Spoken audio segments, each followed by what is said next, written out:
What are your thoughts on the idea of we're always doing the best that we can based on our current reality, based on our upbringing, based on a series of events that have brought us to this place, choices that we've made, versus we can always do better. We can always be a better version of ourselves. What comes to mind when I say that, especially even just referencing your own journey as far as like looking at it from a place of loving yourself and putting the mask on first? I think that the idea for me is, and it's a word that you use in the introduction of the extremely conscious experience in the circle is the word intention, right?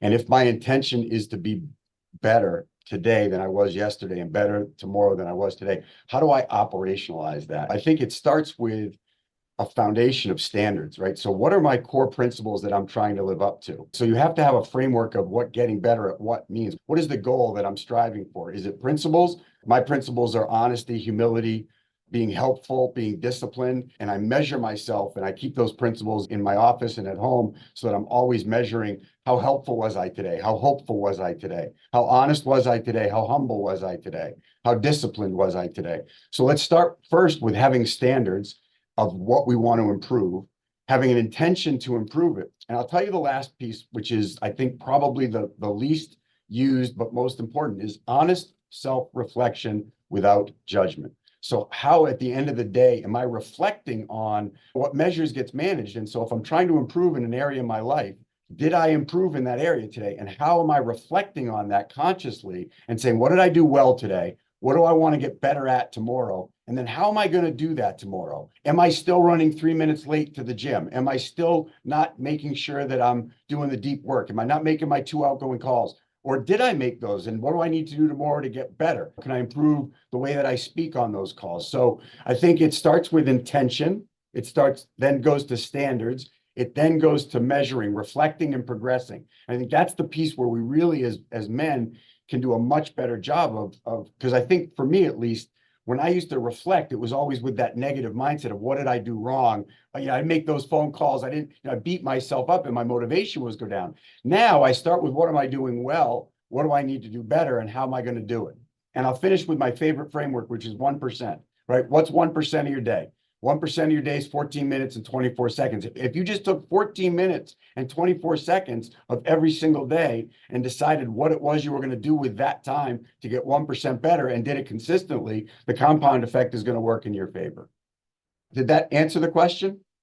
Yeah, yeah, 100%. I don't think that there's a perfect answer in that. The reason I asked it is, and I think how all of these questions in this conversation will flow is that this is what's alive and real in our lives, right? I had a friend that's like a 30-year friend who was here with me in Mexico for the last week. And we actually got into quite a heated discussion in the last week about this idea of like, I'm doing the best that I can, and I should love the fact that that is my reality.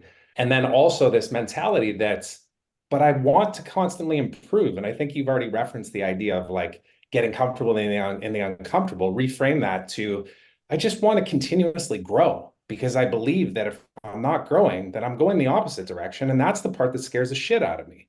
So it's this mind trip that is, I want to love myself and where I am and what's brought me to here and everything about this life, but without using a but, because but obviously is a resistance word, right? So I think it's just kind of where I'm at and why I was curious your thoughts on that, because I know you've spoken to people about this, but I'm sure you're even facing it yourself too, right? It's like every single day you look at where should I be? Wait a second, don't use the word should. Stop shitting on yourself, you know?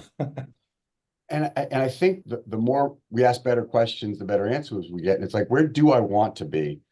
What do I need to do to get there? And what small step could I take to get on my way there? And I think we all need to do a much better job. They just had the Masters, right? Imagine if Scotty Scheffler's caddy was walking around next to him going, you suck, you're going to hit it in the water. You didn't play that hole well. I mean, he'd be done with the guy, you know? But sometimes that's the way we caddy ourselves. And so I think the way we evaluate our lives, I am doing my best. It's like an improv, right? And my buddy Travis Thomas, it's like, it's yes, I'm doing the best I can, and I'd like to improve in this area. It's yes, and it's acceptance is the answer. The greatest source of all human suffering is an attachment or desire that things are different than they are right now. And if we can accept the reality, good or bad, where we are now, without judgment, not verbalize negativity, and focus on what's the next right step by asking ourselves first, what do I want that I don't have? Why do I want it? What do I need to get it? And then what can I do? What small step can I take consistently to move there? So I think it's a yes and, not a yes but. Thanks so much for watching. If you enjoyed that video, I think you'll enjoy this one as well.